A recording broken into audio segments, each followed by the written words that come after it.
بسم اللہ الرحمن الرحیم۔ معزز سامعین و ناظرین، 31 مئی 2024 میری زندگی کا ایک بڑا یادگار دن تھا جب میں حج کے لیے رخت سفر باندھ چکا تھا اور کوئٹہ ایئرپورٹ سے میری روانگی تھی اور PIA میں ہماری ٹکٹیں تھیں۔ ایک عظیم شان سفر تھا، بڑی یادوں کے ساتھ جا رہا تھا اور زندگی میں یہ دوسری دفعہ اللہ پاک نے مجھے موقع دیا تھا کہ میں سعودیہ کے سفر پہ جا رہا تھا۔ جمعے کا دن تھا، 3 بجے ہم گھر سے نکلے اور دوست احباب کو رخصت کرنے کے بعد ہم ایئرپورٹ پہنچے۔ ایئرپورٹ میں تقریباً ہمیں 2 سے 2.5 گھنٹے لگے۔ عصر کی نماز وہاں بھی پڑھی اور مغرب سے کچھ پہلے ہمارا جہاز اڑنے کو تیار ہوا۔ تھوڑی ہی دیر میں ہم فضاؤں میں پہنچ چکے تھے۔ 4 گھنٹے کا ہمارا یہ سفر تھا۔ بادلوں کو چیرتے ہوئے ہم بلندیوں پر پہنچ گئے۔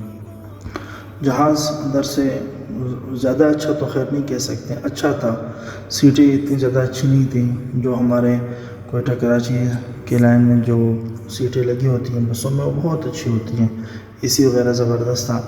PIA کی خاصیت یہ ہے کہ سفر کے دوران کھانا آپ کو ملتا ہے۔ ہمیں بھی ٹائٹ بھوک لگی تھی اور چونکہ 2-2.5 گھنٹے ہم ایئرپورٹ پر تھے، ظہر کا کھانا بھی ایسے شوق سے نہیں کھایا تھا، سفر کی طرف مکمل توجہ تھی۔ تو ہمیں چاول ملے، ساتھ میں تھوڑے سے بون لیس چکن تھا، اس میں ایک ڈبہ تھا، اس ڈبے کے اندر تھوڑا سا میٹھا کسٹرڈ بھی تھا، اس میں کھجوریں بھی تھیں، بن بھی تھا اس میں، اور کچھ اس کے ساتھ نمک اور کالی مرچ تھے۔ اور ہم نے آرام سے، بالکل بھوک لگی تھی، سب کو کھا لیا، کچھ بھی ہم نے نہیں چھوڑا۔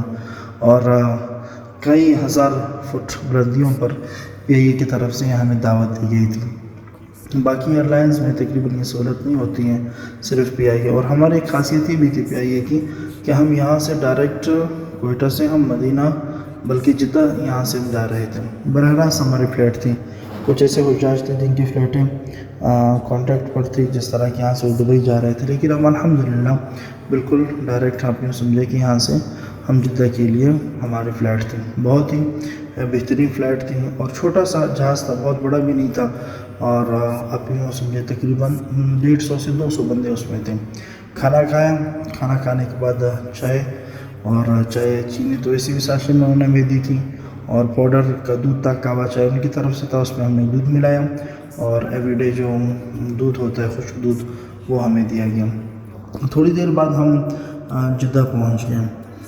رات کے تقریباً 10:30-11 بجنے والے تھے اور فضائی مناظر جدہ کے بڑے پیارے تھے، بہت خوبصورت بھی لگ رہا تھا، اور عرب میں ہم پہنچ چکے تھے اور یادیں ہمارے دلوں کو سمائے ہوئے تھے کہ ایسے ایک سرزمین پہ آ رہے ہیں۔ اس سے پہلے بھی میں آیا تھا، لیکن چونکہ وہ میرا پہلا سفر تھا اور پہلی دفعہ جب آپ کہیں جاتے ہیں تو بہت ساری ایسی چیزیں ہوتی ہیں جو آپ سے مس ہو جاتی ہیں۔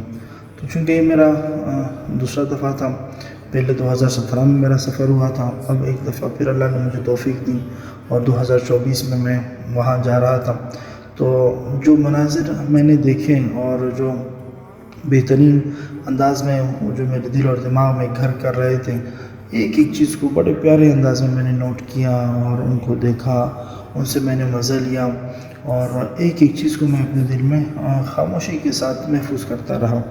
اور ویڈیو بنانے کا میرا مقصد بھی صرف یہ تھا کہ ایک یادگار سفر ہے، اس کو یادگار ہی بناؤں، اور کوشش میری زیادہ تر یہی رہی ہے کہ جہاں مجھے موقع ملا میں نے ان کچھ زیارتیں بھی انشاءاللہ میں بھی ساتھیوں کو آگے دکھاؤں گا کہ جن جن زیارتوں پہ ہم گئے، اور جہاں پہ ویڈیو بنانا مجھے مناسب لگا میں نے وہاں پہ بنایا، اور وہ مناظر آپ کو میں اس مقصد سے دکھا رہا ہوں کہ آپ بھی دعا کریں کہ اللہ پاک آپ کو یہ سفر نصیب کریں۔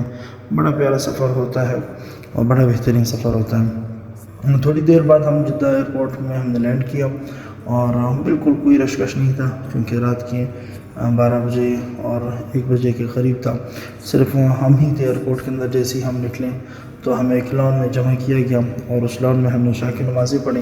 عشاء کی نماز کے بعد ہمارا سارا سامان پیک کیا گیا، اور سامان پیک کرنے کے بعد پھر ہم ایئرپورٹ سے نکلے، اور سامان بھی کمپنی ہی کی طرف سے تھا، ان کے معلمین جو تھے جو وہاں بھی کام کرنے والے تھے انہوں نے ہمارا سارا سامان سیٹ کیا، اور سامان سیٹ کرنے کے بعد انہیں گاڑیوں میں منتقل کیا۔